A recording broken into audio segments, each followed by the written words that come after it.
Sapaan pagi 3 April 2026 Jumat Agung dengan bacaan kitab Yesaya 52 ayat 13 sampai dengan pasal 53 ayat 12. Judul perenungan, Ia menanggungnya untuk kita. Selamat pagi saudara-saudara yang terkasih.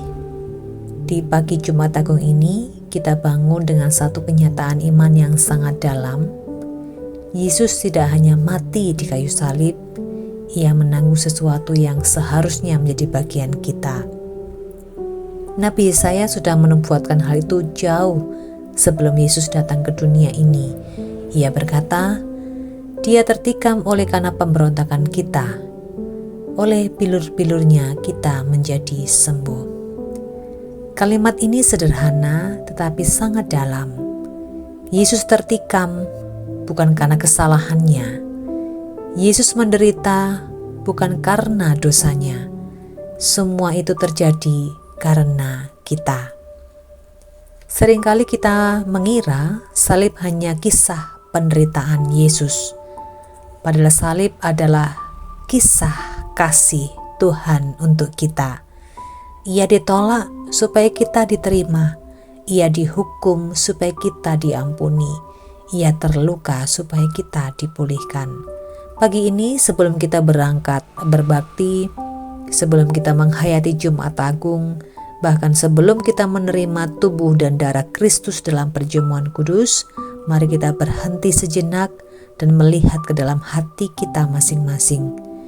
Mungkin masih ada marah yang belum dilepaskan. Mungkin masih ada luka yang belum diserahkan kepada Tuhan. Mungkin masih ada relasi yang renggang dan belum kita pulihkan. Mungkin juga ada sikap hidup yang kita tahu tidak berkenan di hadapan Tuhan, tetapi masih kita pertahankan.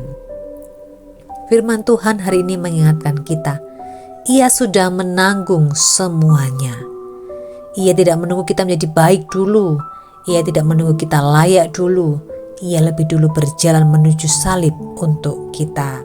Karena itu, Jumat Agung bukan hanya hari untuk mengenang penderitaan Kristus.